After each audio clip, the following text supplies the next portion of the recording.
Hey there. Let's discuss the play that I went to see recently called Two Strangers Carry a Cake Across New York. This is a charming musical about two lonely people brought together by a family wedding neither of them truly belongs to. The story centers on a young woman from Brooklyn and a young man visiting from London.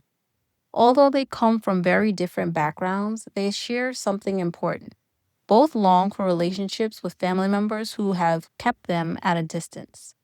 The young woman is a 27-year-old waitress working at Bump and Grind in Manhattan. She only lives in Manhattan because her older sister does. Her grandmother lives in Flatbush, Brooklyn.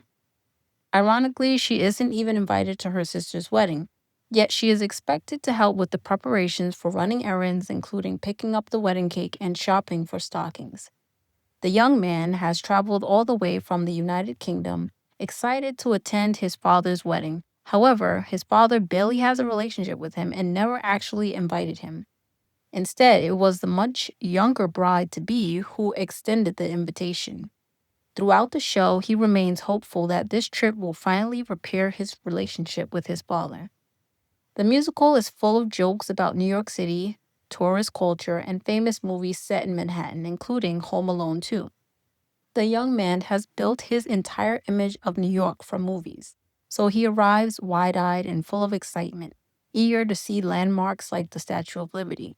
He proudly tells everyone he found the $80 a night apartment in Chinatown, a joke that immediately raises red flags for anyone familiar with New York City.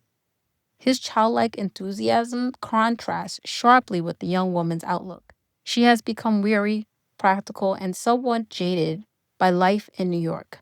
Their personalities constantly clash, creating an entertaining opposites attract dynamic. The adventure begins when she has to travel to Brooklyn to pick up the wedding cake.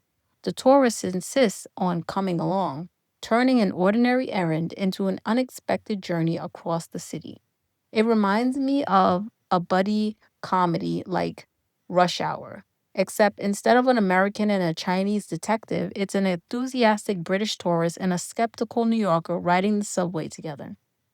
One of the funny running jokes is that New Yorkers never talk to strangers on the subway, yet the tourist breaks that unwritten rule immediately. As they spend the day together, they slowly begin helping each other. The young man encourages the woman to believe she can find love again after discovering the man she had been dating isn't truly single. He even coaches her through conversations on a dating app, proudly claiming to have plenty of dating experience. In return, the young woman helps him face a painful reality that his father has never made him a priority. Eventually, she convinces him that chasing someone who continually rejects him will only bring him more disappointment. Rather than attend the wedding he traveled across the Atlantic for, he chooses to walk away. Instead of finding the relationship he hoped to rebuild with his father, he unexpectedly finds a meaningful friendship with a young woman from New York. What I found most interesting is how similar these two characters really are. The young man admires a father who has largely dismissed him from his life, and the young woman admires her older sister and continues trying to earn her approval, even though her sister never truly includes her. Both characters are outsiders looking in, hoping to be accepted by people they love who don't seem to value them in the same way. That shared emotional struggle is what ultimately brings them together. One of the highlights of the production is the staging. The set is beautifully minimalistic, built almost entirely from stacked gray suitcases that constantly transform into beds, restaurant tables, chairs, refrigerators, and countless other pieces of scenery. The transitions are incredibly clever and keep the show moving without large set changes. The revolving stage adds even more energy as the characters travel across New York. The only major addition to the set is a neon sign lowered from the ceiling to represent a Chinese restaurant. The lighting is equally impressive. The changing colors help establish each location and mood, adding life to an otherwise simple stage design. The music is another standout. The singing is excellent throughout the production, and many of the songs help deepen the emotional connection between the two main characters. The humor is fast paced and entertaining. Some of the New York references landed perfectly, while a few jokes went over my head. I also wasn't particularly fond of some of the sexual humor, like many modern New York productions I've seen. The shows include scenes involving drinking, casual hookups, and one night stands. Personally, those moments weren't my favorite and felt unnecessary to the story.